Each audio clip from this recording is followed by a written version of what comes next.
आप सबको जय मसीह की। प्रभु यीशु मसीह के नाम में आपका धन्यवाद हो कि प्रभु ने आज हमें आत्मिक रोटी दिया है, स्पिरिचुअल ब्रेड दिया है। और इस वचन को मैं आपके सामने पढ़ना चाहूँगी। योना की किताब और उसका 4 अध्याय वचन 23 और 24 में इस तरीके से लिखा है, और मैं आपके लिए पढ़ूंगी इस वचन को। परंतु वे समय आता है, वरन अब भी है, जिसमें सच्चे भक्त पिता की आराधना आत्मा और सच्चाई से करेंगे, क्योंकि पिता अपने लिए ऐसे ही आराधकों को ढूंढता है। परमेश्वर आत्मा है और अवश्य है कि उसकी आराधना करने वाले आत्मा और सच्चाई से उसकी आराधना करें। हालेलुया। तो जो आराधना का विषय है ये बहुत इम्पॉर्टेंट है, क्योंकि हाँ, आप लोग और हम सब जानते हैं कि परमेश्वर ने हमें बनाया है कि हम जीवते परमेश्वर की आराधना करें। और आराधना का मतलब ही यही है कि हम परमेश्वर को दंडवत करें, अपने सर को उसके सामने झुकाएं और उसकी आराधना करें। और जब हम आराधना करते हैं तब वो परमेश्वर खुश होता है, और वो ऐसे ही आराधक को ढूंढ रहा है जो उसकी आराधना आत्मा और सच्चाई के साथ करे। और परमेश्वर का वचन बताता है ये जो आराधना है ये हमारा जीवन शैली होना चाहिए।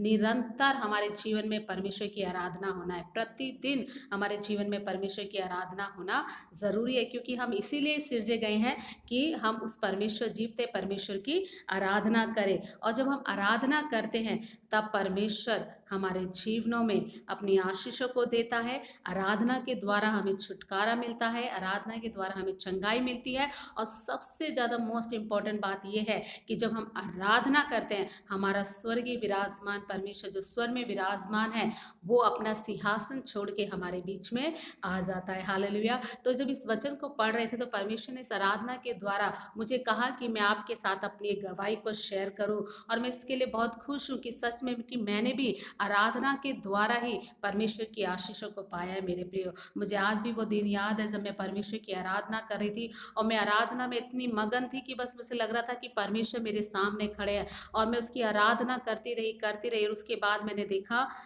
कि मैं पहले जो चश्मा लगाया करती थी, आराधना के द्वारा मेरे को चंगाई मिली है।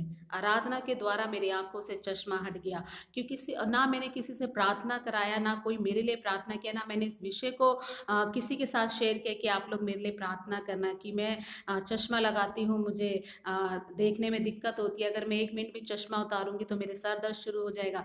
लेकिन उस दिन मैंने देखा जब मैं उसकी आराधना करने लगी, और आराधना के बाद जब मैं बैठी अपने स्थान पर आकर, और जब मैंने अपने चश्मा उठाया कि मैं लगाऊं, उसको लगाने से पहले ही मैंने एकदम फ्रंट पे देखा कि मुझे बिल्कुल क्लियर दिखाई दे रहा है। और अंदर से मेरे मन में परमेश्वर की आत्मा ने डाला कि अब तुझे चश्मे की जरूरत नहीं है। मैं परमेश्वर का धन्यवाद देती हूँ, उस दिन से लेकर आज तक मुझे चश्मे लगाने की जरूरत नहीं पड़ी।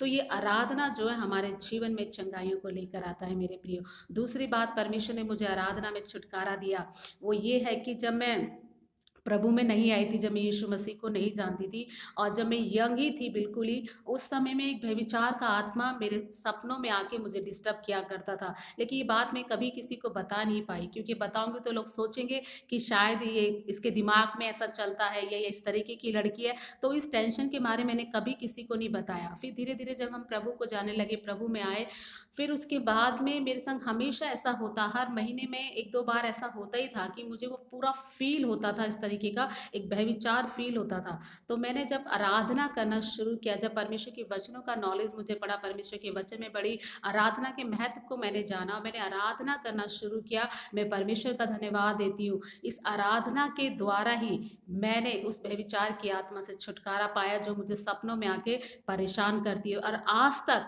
वो व्यभिचार का आत्मा मुझे दोबारा मेरे सपनों में नहीं आया। तो मेरे प्रियो, इसलिए परमेश्वर हमसे बताना चाहता है कि हम निरंतर उसकी आराधना करें। कई बार हमारे पर्सनल बातें ऐसी है जो हम दूसरों को बता नहीं सकते कि हम किस चीज़ में कमज़ोर हैं, लेकिन परमेश्वर जानता है, और वो चाहता है कि जब हम उसकी आराधना करेंगे, वो आराधना में खुद जब परमेश्वर मौजूद होंगे और जब वो हमें छुएंगे, तो वो छूने के द्वारा हम छुटकारे और चंगाई को प्राप्त करते हैं। और वो ऐसा महान परमेश्वर है जो आराधना से प्रसन्न होता है। मेरे प्रियो, और उसके बाद हमें इस बात को भी ध्यान रखना है, सिर्फ भवन में आके या कलीसिया में आके ही हमें आराधना नहीं करना, हमारे व्यक्तिगत जीवन में भी आराधना होना चाहिए। क्योंकि मैंने इन छुटकारे को अपने व्यक्तिगत जीवन में आराधना करते हुए पाया है। जब मैं अपने प्रार्थना वाले रूम में जाती और वहाँ मैं आराधना करती, इतनी मगन होती, और उस आराधना के द्वारा परमेश्वर ने मुझे सच में बताया है कि तूने इस आराधना के द्वारा छुटकारा पाया है। और आज जब परमेश्वर ये वचन दिया तो प्रभु मुझसे भी बात किया कि इस गवाही को जो मेरे जीवन में आराधना के द्वारा आई है मैं आपके साथ बांटूं।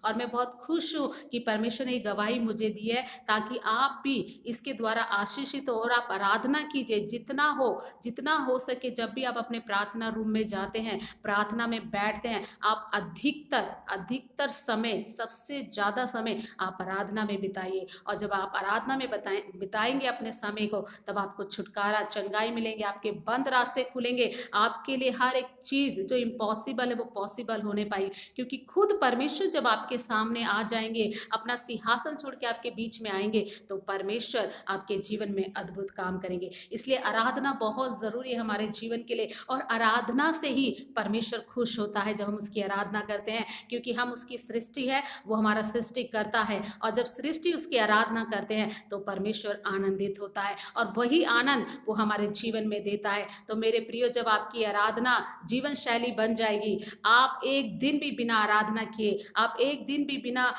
प्रार्थना किए, एक दिन भी बिना वचन पढ़े आप रह नहीं पाएंगे। और मैं यही चाहती हूँ कि आप लोग इस जीवन शैली में आराधना के लिए एक समय निकालिए और आराधना में ज़्यादा से ज़्यादा समय बिताइए, और फिर आप परमेश्वर की आशीषों को अपने जीवन में देख पाएंगे। तो आज के इस स्पिरिचुअल ब्रेड के द्वारा, आत्मिक रोटी के द्वारा परमेश्वर आपको आशीष दे। और मैं विश्वास करती हूँ जो गवाही परमेश्वर ने मुझे दी है, इससे भी बढ़कर गवाही परमेश्वर आपके जीवन में देगा जब आप आराधना के लिए परमेश्वर के सम्मुख उपस्थित होंगे। परमेश्वर इस आज के वचन के द्वारा आपको आशीष दे। आइए हम अपनी आँख को बंद करेंगे। मैं आपके लिए प्रार्थना करूंगी कि पवित्र आत्मा आपकी सहायता करे कि आप अपने जीवते परमेश्वर प्रभु यीशु की आराधना आत्मा और सच्चाई के साथ करें, क्योंकि वो ऐसे ही लोगों को ढूंढता है और वो समय यही है कि हम उसकी आराधना करें। आइए आंखों को बंद करेंगे। स्वर में विराजमान प्रभु जी, हम धन्यवाद देते हैं पिता। हम प्रार्थना करते हैं हमारे प्रिय भाई बहनों के लिए प्रभु। ओ प्रभु, आप इनकी सहायता कर प्रभु जी, अपने बिजी शेड्यूल में अपने समय को निकाल कर ये आपकी आराधना करें, आपकी स्तुति करें, अपने खाली समय में चलते फिरते तेरी आराधना करें, ताकि आराधना के द्वारा इनके बंधन टूटे प्रभु जी। आराधना के द्वारा इनके जीवन में छुटकारे आए, आराधना के द्वारा इनके जीवन में चंगाई आए प्रभु जी। आराधना के द्वारा इनका जीवन बदल जाए और आराधना इनका जीवन शैली बन जाए। मेरे परमेश्वर पिता, पवित्र आत्मा आप सहायता किए। हर रुकावटों को मैं यीशु के नाम में नष्ट करती प्रभु। यदि किसी के जीवन में भी प्रभु जी जो सपनों में आके व्यभिचार का आत्मा कार्य करता है, वो व्यभिचार की आत्माओं को मैं यीशु के नाम से दूर करती हूँ आपके लोगों के जीवन से प्रभु जी। ओ प्रभु जी, जिनकी आंखें कमजोर है प्रभु, जिनको देखने में समस्या होती है प्रभु, तू हों दे कि वो लोग छुटकारे को प्राप्त करे, चंगाई पाए और तेरे नाम को धन्यवाद दे सके। क्योंकि आराधना में छुटकारा, आराधना में चंगाई है प्रभु, आराधना में आनंद की भरपूरी है पिता। तेरा धन्यवाद देते हैं कि आज की जो रोटी आपने हमें दी है प्रभु, हमें सिखाया है कि हम तेरी आराधना करें प्रभु। हों दे सुनने वाले भाई बहन भी प्रभु इस बात को सीखे कि उन्हें सबसे ज्यादा परमेश्वर की आराधना करनी है। और आप उनके परिवार और घराने को आशीष दीजिए, उनके परिवार के सारे बंधन श्राप टूटने पाए इस आराधना के द्वारा प्रभु जी। धन्यवाद देते हैं कि आपने हमारी प्रार्थना सुना। इस प्रार्थना को हम प्रभु यीशु के नाम से मांगते हैं, आमीन। सबको जय मसीह की। परमेश्वर आप सबको आशीष दे।